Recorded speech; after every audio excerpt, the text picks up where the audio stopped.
Hello students, आज अपन बात करेंगे management of non renewable resources की। जो अनवीकरणीय जो संसाधन हैं उनका किस प्रकार से मैनेजमेंट किया जाए।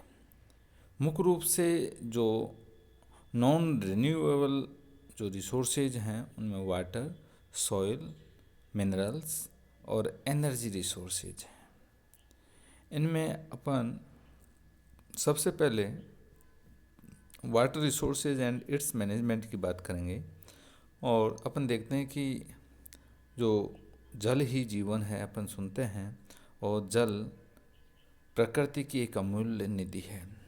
प्रकृति के द्वारा जल का अमूल्य भंडार नदियों, तालाबों, झीलों, झरनों एवं विशाल समुद्रों के रूप में प्रदत्त किया गया है। विशाल जो समुद्रों को छोड़कर शेष जो सोर्स हैं वो सीमित होने के साथ साथ पॉल्यूशन की चपेट में भी आ रहे हैं। मुख्यतया सरफेस वाटर एवं ग्राउंड वाटर, समुद्री और महासागरीय जल का मैनेजमेंट अत्यंत आवश्यक है। सरफेस वाटर, यह जो केंद्रीय जल कमीशन की जो रिपोर्ट आई उसके अनुसार जल की मात्रा और उसके बहाव वो धीरे धीरे कम होते गए। इस पर अपन देखते हैं कि जो भूमिगत जो ग्राउंड वाटर है उसमें ग्राउंड वाटर जो सोर्स है वो रिसोर्सेज भी इनके एक सीमित हैं, और इन रिसोर्सेज के अविवेकपूर्ण ढंग से अपन इनका यूज करते हैं, उपयोग करते हैं, एवं यह कंटिन्यूअस वाटर पॉल्यूशन के कारण ये जो सोर्स हैं वो बहुत ज़्यादा पॉइजनियस एवं लैथल बन गए हैं। भारत जैसे जो विशाल कंट्री में आज भी आम जन को पीने का साफ या स्वच्छ पानी उपलब्ध नहीं है। 10% से ज़्यादा जो वाटर बॉडीज हैं वो पॉल्यूशन या पॉल्यूटेंट हैं उनके अंदर, जिनका उपयोग मानव एवं कृषि के लिए सुरक्षित नहीं है।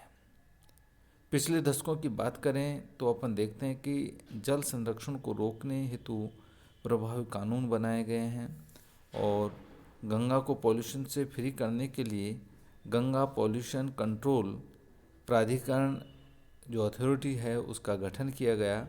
और इसके अलावा नदी पुलिस निगम, जल निगम, सिंचाई विभाग, नहर विभाग भी इस दिशा में कार्यरत हैं। वाटर कंजर्वेशन और इसके सदुपयोग तथा पॉल्यूटेंट रहित वाटर सोर्सेज के लिए अपन को बहुत सारे उपाय हैं उनको अपनाना चाहिए। जैसे कि वाटर पॉल्यूशन की जो जानकारी है वो प्राइमरी एजुकेशन के साथ ही दी जानी चाहिए। वाटर के कंजर्वेशन एवं इसके इम्पोर्टेंस को जन चेतना के रूप में प्रसारित करना चाहिए। जहाँ तक हो सके जो वर्षा के जल का भंडारण करना चाहिए। प्राकृतिक झीलों या दलदली क्षेत्रों और पोखरों के भराव को रोकना चाहिए। रेगिस्तानी क्षेत्र में, पहाड़ी एवं ढलान वाले क्षेत्रों में बहने वाले जल का भंडारण करके इसका उपयोग वन विकास हेतु करना चाहिए।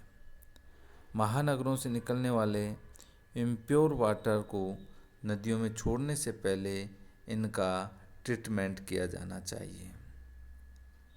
इंडस्ट्रियल यूनिट से निकलने वाले वेस्टेज को नदियों में छोड़ने से पहले उनका भी ट्रीटमेंट किया जाना चाहिए। अब बात करेंगे अपन मैनेजमेंट ऑफ सी वाटर।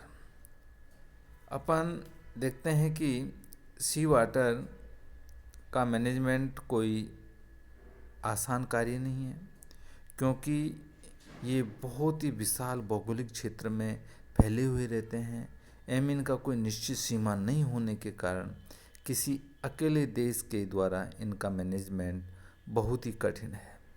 फिर भी इनमें कुछ अपन इनका मैनेजमेंट में सहयोग कर सकते हैं। जैसे कि समुद्र के जो तटीय क्षेत्रों पर खुलने वाली जो रिवर्स हैं उनसे आने वाले रेत, बालू व कचरे के भाव को कम किया जाना चाहिए। समुद्र में चलने वाले जो जलयानों से निकलने वाले वेस्टेज हैं उनके बहाव व फैलाव पर कंट्रोल होना चाहिए, ताकि जो एक्वेटिक लाइफ है वो नष्ट होने से बच सके। महासागरों में जो एटॉमिक इनका रिसर्च करते हैं उस पर पूर्णतः प्रोहिबिटेड करना चाहिए उनको, अन्यथा ये जल के वे विशाल भंडार रेडियो एक्टिव के इफ़ेक्ट से वह अपने मूल जो बायोकेमिस्ट्री केमिकल जो उनके करेक्टर्स होते हैं वाटर के उसको खो देंगे। देखते हैं कि महासागरों की गहराई काफ़ी अधिक है, लेकिन इनको कूड़ेदान के रूप में उपयोग लेना भी एक बड़ी अज्ञानता है।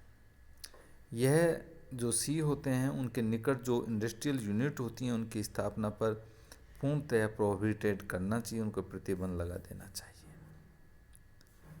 अब आता है अपना तो कि किस तरह से इसको अपन लागू कर पाएंगे, कारगर कर पाएंगे, उसमें स्टेट गवर्नमेंट, सेंट्रल गवर्नमेंट वो कितनी रुचि रखती है, वहाँ का मैनेजमेंट कितना प्रभावी होता है, इफ़ेक्टेड होता है, तब जाकर हम इस प्रकार के जो मैनेजमेंट है उसको लागू करने में सफल हो सकते हैं।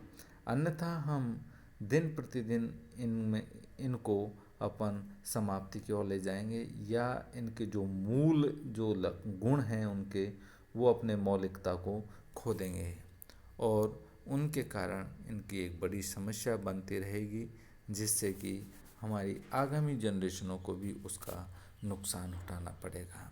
अतः इनका जो मैनेजमेंट है वो कारगर तरीके से या इफ़ेक्टिव तरीके से उनको करना चाहिए, और उसमें सबसे ज़्यादा हमारे आम लोगों के जो दिल और दिमाग में ये होना चाहिए कि हमको इनका प्रबंधीकरण करना है, मैनेजमेंट करना है, इनको सुरक्षित रखना हमारे लिए या हमारी हेल्थ के लिए हमेशा ये अच्छा ही रहेगा।